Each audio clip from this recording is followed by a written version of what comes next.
Olá, telespectadores da TV da Transparência. Olá, Lorena. Olá, Letícia. Iniciando esse segundo bloco de notícias desta quinta-feira, com os destaques do Senado Federal, a Comissão de Constituição e Justiça, a CCJ, aprovou ontem, quarta-feira, a proposta de emenda que atribui à União a tarefa de legislar sobre defesa cibernética e segurança cibernética. O texto do senador Eduardo Gomes, do PL de Tocantins, recebeu relatório favorável do senador Hamilton Mourão e segue para análise do plenário. A PEC inclui a defesa cibernética na lista de temas sobre os quais apenas a União pode legislar. O texto também insere, entre outras atribuições comuns à União, aos estados, aos municípios e ao Distrito Federal, a obrigação de zelar pela segurança cibernética dos serviços públicos. Outro destaque que temos é que foi aprovada a isenção do IPVA para carros com mais de 20 anos.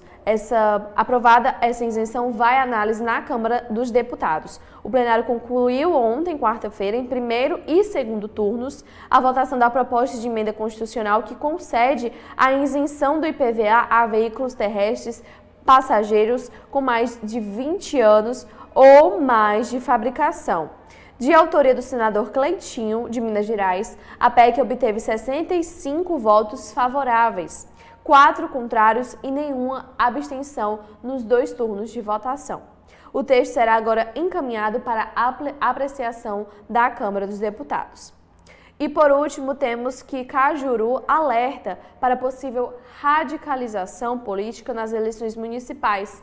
O senador Jorge Cajuru destacou em pronunciamento ontem que é preciso superar o desafio da radicalização política nas eleições municipais que serão realizadas em outubro próximo. Para o parlamentar, é preciso que o eleitor faça uma escolha baseada na efetiva capacidade dos candidatos a prefeitos, vices e vereadores neste ano de 2024. Agora, quais são os destaques da Câmara dos Deputados, Lorena?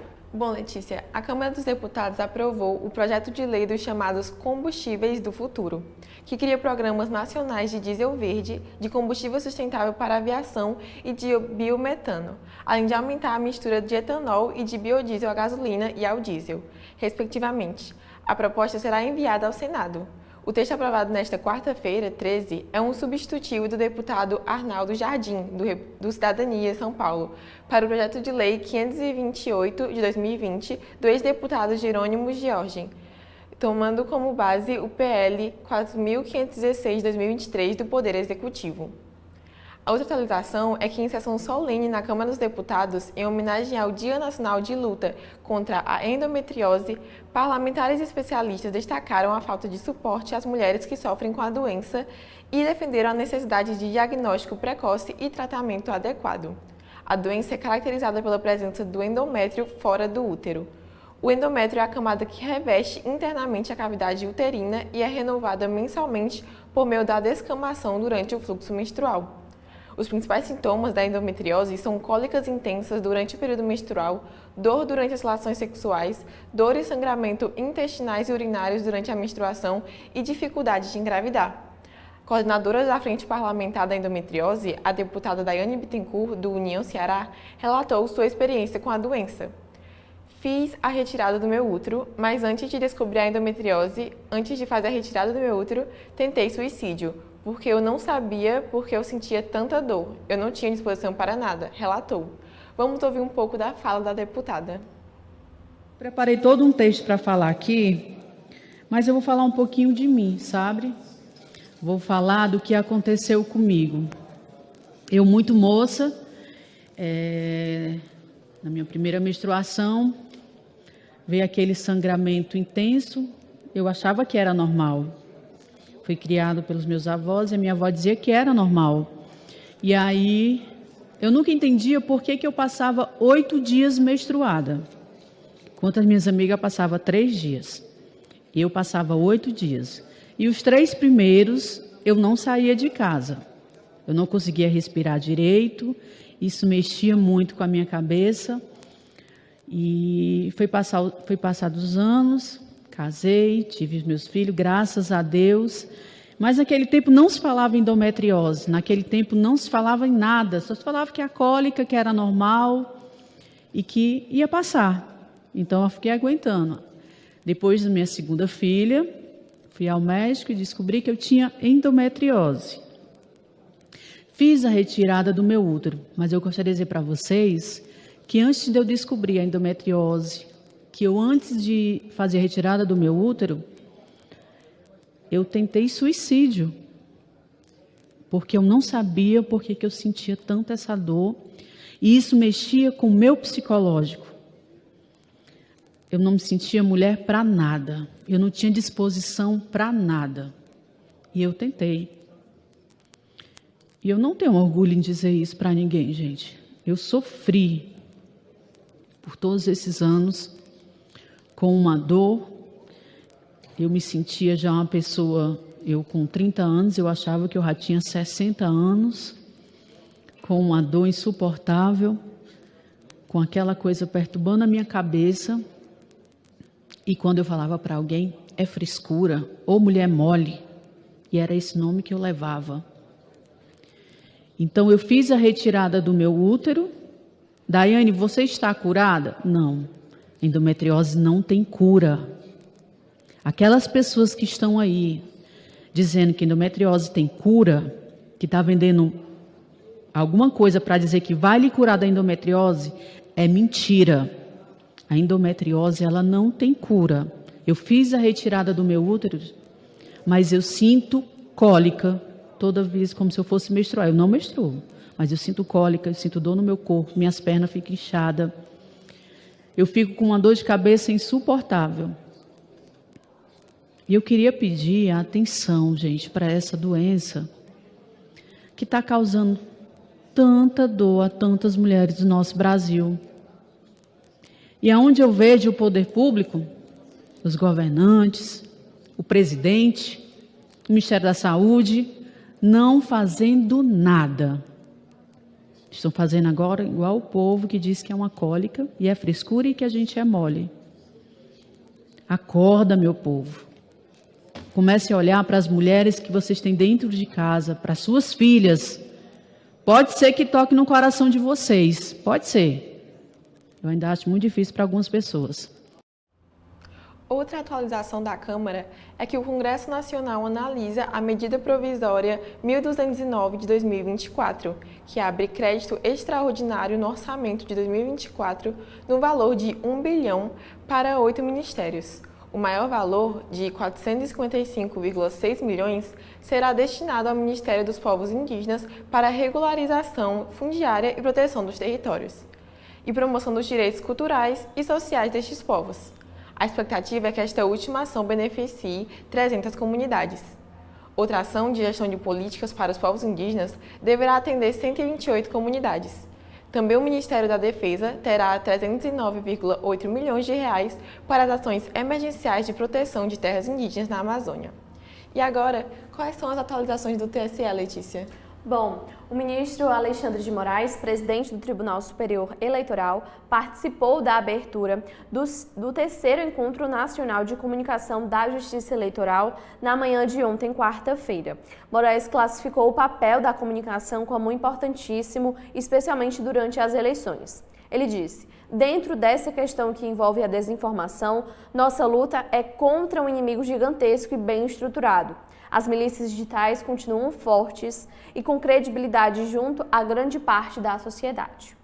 O presidente do TSE ainda chamou a atenção para o mau uso da inteligência artificial durante o processo eleitoral.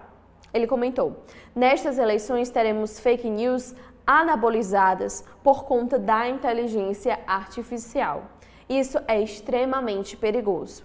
Nosso trabalho será o de educar o eleitorado e divulgar a verdade sobre a justiça eleitoral. Outro destaque é que as eleições municipais deste ano ocorrem em menos de 7 meses e isso é importante e por isso é importante ficar atento aos prazos para a desincompatibilização. Mas você sabe o que isso significa? Desincompatibilização é o ato praticado por um pré-candidato ou uma pré-candidata de se afastar de forma temporária ou definitiva do cargo ou da função que ocupa para concorrer a uma vaga nas eleições. O cálculo é feito com base na primeira data do primeiro turno das eleições, que neste ano será no dia 6 de outubro. O objetivo é evitar que futuros candidatos ou candidatas utilizem a estrutura e recursos públicos para obter algum tipo de vantagem eleitoral diante dos concorrentes. Os prazos de desincompatibilização variam de acordo com o cargo ou a função que a pré-candidata ou pré-candidato ocupam, como servidor público, militar ou até mesmo como comunicadores, como nós, e a vaga para a qual irá concorrer neste ano para prefeito, vice-prefeito e também vereadores. Em outro destaque, o Tribunal Superior Eleitoral iniciou na manhã desta quarta-feira, ontem, em Brasília, o primeiro encontro dos grupos de pesquisas do TSE. O evento reúne ao longo de 2 dias pesquisadores e pesquisadoras em formação pela Escola Judiciária Eleitoral, com o objetivo de fomentar investigações científicas para propor soluções a problemas de interesse da Justiça Eleitoral. Ao abrir o evento, o diretor da Escola Judiciária do TSE, o ministro Floriano Azevedo Marques, lembrou que os participantes devem se dedicar ao dever de pesquisar e encontrar saídas, de debater academicamente soluções e, a partir de consensos científicos mínimos, consolidá-las em propostas legislativas ou em propostas normativas infralegais. Ele disse: é para isso que a escola existe. Agora, quais são os últimos destaques do Supremo Tribunal Federal, Lorena? Começando os destaques do Supremo Tribunal Federal, nós temos que o STF condenou mais de 15 pessoas envolvidas nos atos antidemocráticos de 8 de janeiro de 2023. As acusações apresentadas pela Procuradoria-Geral da República já resultaram no total de 131 condenações. Os réus, julgados na sessão plenária virtual encerrada em 8 de março, foram sentenciados pela prática dos crimes de associação criminosa armada, abolição violenta do Estado Democrático de Direito, tentativa de golpe de Estado, dano contra o patrimônio da União e deterioração de patrimônio tombado. 5 deles tiveram as penas fixadas em 17 anos de prisão e os outros 10 foram sentenciados a 14 anos de prisão. Além disso, o plenário do Supremo Tribunal Federal decidiu que a mãe não gestante em união estável homoafetiva tem direito à licença maternidade. Se a companheira tiver direito ao benefício, deve ser concedido à mãe não gestante a licença pelo período equivalente ao da licença paternidade. A decisão foi tomada no julgamento nesta quarta-feira, dia 13. O caso trata de uma servidora pública municipal, mãe não gestante, cuja companheira, trabalhadora autônoma, com quem convive em união estável ou homoafetiva, engravidou após procedimento de inseminação artificial. No recurso ao STF, o município de São Bernardo do Campo, São Paulo, questionava a decisão da turma recursal do Juizado Especial da Fazenda Pública de São Bernardo do Campo, que garantiu a licença maternidade de 180 dias à servidora. Em seu voto pelo desprovimento do recurso, o ministro Luiz Fux, relator, afirmou que a licença maternidade constitui benefício previdenciário destinado à proteção da maternidade e da infância. Dessa forma, o benefício se destina também às mães adotivas e mães não gestantes em união afetiva, que apesar de não vivenciarem alterações típicas da maternidade, da gravidez, arcam com todas as tarefas que lhe incumbem após a formação do novo vínculo familiar. A última atualização é que pessoas com deficiência ou com mobilidade reduzida vão contar com novos equipamentos para acessar as dependências do STF. Serão disponibilizados a partir do dia 18 de março novos veículos elétricos, chamados de scooters, destinados ao deslocamento desse público nos edifícios do tribunal.